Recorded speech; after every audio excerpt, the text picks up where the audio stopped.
Saudara-saudari terkasih, apakah saudara sudah memulai hari ini dengan penuh sukacita dan punya niat untuk berbuat baik meskipun kecil? Semoga Tuhan memberkati niat baik saudara. Dalam kehidupan ini hanya ada dua cara menghayatinya. Tetapi itu sangat menentukan apakah kita bisa berhasil atau tidak, realistis atau tidak. Yang pertama adalah menghayati kehidupan dengan harapan bahwa orang lain akan senang dengan kita, orang lain akan setuju dengan kita, dan kita bisa diterima dan juga dihargai oleh orang-orang di sekitar kita.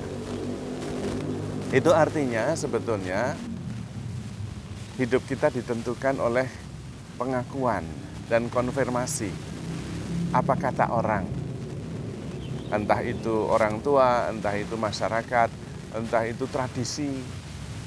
Jadi kita berusaha fit in, menyesuaikan diri.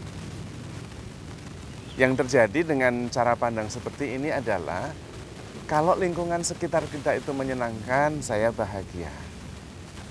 Tetapi kalau lingkungan sekitar kita itu menyebalkan, membuat kita sakit dan tidak menyenangkan, maka kita tidak bahagia.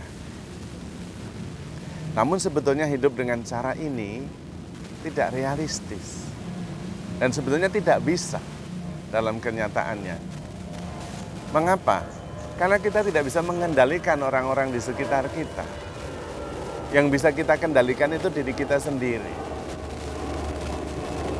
Jadi hidup kita bukan bergantung berdasarkan apa kata orang. Tidak berdasarkan dan bergantung apa yang terjadi di sekitar kita. Kalau hidup seperti itu, kemudian hidup kita tidak pernah damai, tidak pernah tenang. Karena sekitar kita selalu berubah dan kita tidak bisa mengendalikan apa yang ada di sekitar kita. Dan karena itu kemudian hidup kita tidak merdeka, tidak sungguh-sungguh bisa dikendalikan. Padahal seluruh proses itu terjadi di dalam diri kita. Yang dari luar itu hanya informasi yang masuk. Dia begini, dia begitu. Tetapi informasi itu masih diolah di dalam diri kita berdasarkan data masa lalu. Nah, kalau yang terjadi di dalam diri kita itu, yang kita simpan adalah data-data yang negatif, maka informasi yang masuk kemudian diolah, hasilnya menjadi negatif. Karena tergantung data lama yang kita simpan. Nah, itu cara yang pertama. Sebenarnya cara yang tidak masuk akal dan tidak realistis. Tapi itu kebanyakan kita memilih jalan itu atau tanpa sadar kita menjalaninya dengan cara demikian.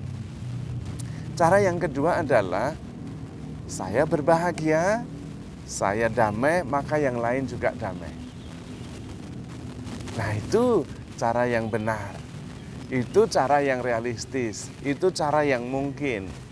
Berkebalikan dari cara yang pertama. Kalau lingkungan kita itu damai, sejahtera, baik, saya bahagia, saya damai, dan saya baik. Tapi itu tidak mungkin. Cara yang kedua yang lebih mungkin. Kalau saya bahagia, saya damai, sekitar kita juga bahagia. Sekitar kita juga damai. Karena saya memancarkan kedamaian, saya memancarkan kebahagiaan. Dan cara ini lebih masuk akal karena kita bisa mengendalikan proses yang terjadi di dalam batin kita sendiri. Apapun terjadi, informasi yang masuk, diterima, kemudian diolah, dan kemudian menjadi positif. Membuahkan kegembiraan dan kedamaian. Karena begitu masuk di dalam proses kedamaian. Di dalam diri kita itu ada mesin damai sejahtera. Sehingga apa yang masuk, apapun itu, positif negatif, begitu masuk dalam diri kita, diproses buahnya damai sejahtera, sukacita. Karena itu kita bisa kemudian, ketika terjadi perselisihan, saya membawa kerukunan. Ketika terjadi kebencian, saya membawa pengampunan dan cinta kasih. Ketika terjadi keputusasaan, saya membawa pengharapan.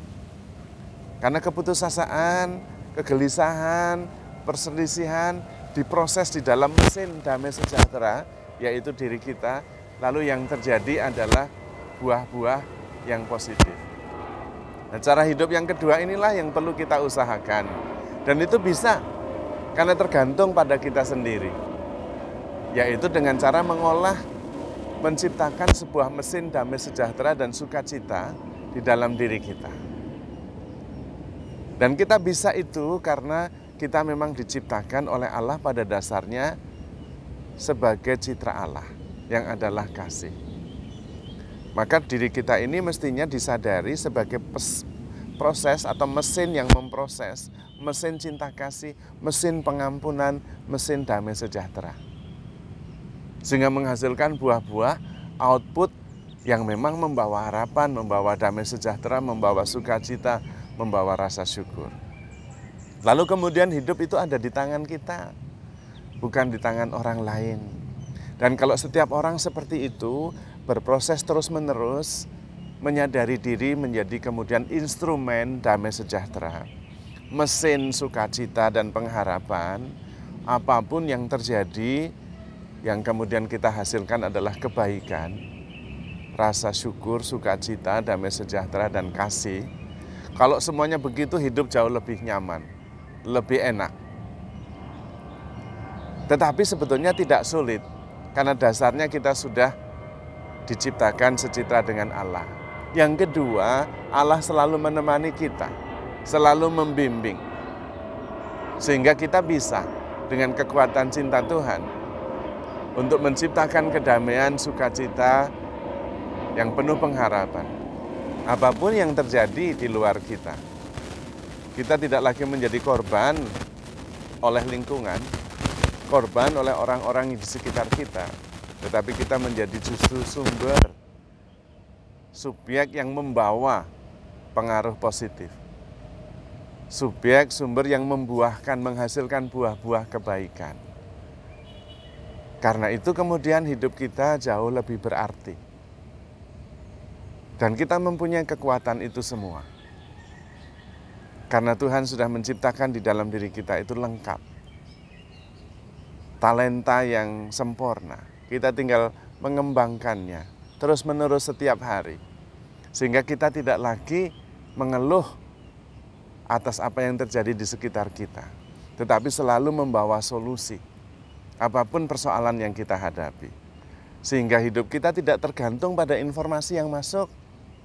Karena apapun yang masuk, kita bisa mengolahnya dan kemudian menjadi berkat bagi orang-orang di sekitar kita. Terutama karena kita begitu dicintai oleh Tuhan, diberi kekuatan, yaitu kasih Allah sendiri. Dengan kasih Allah itu sendiri yang kita alami, kita mampu mengubah lingkungan sekitar kita. Apapun energi yang masuk, apapun informasi yang masuk, kita bisa mengolahnya dan kemudian dijadikan hasil akhir yang sungguh-sungguh menjadi berkat.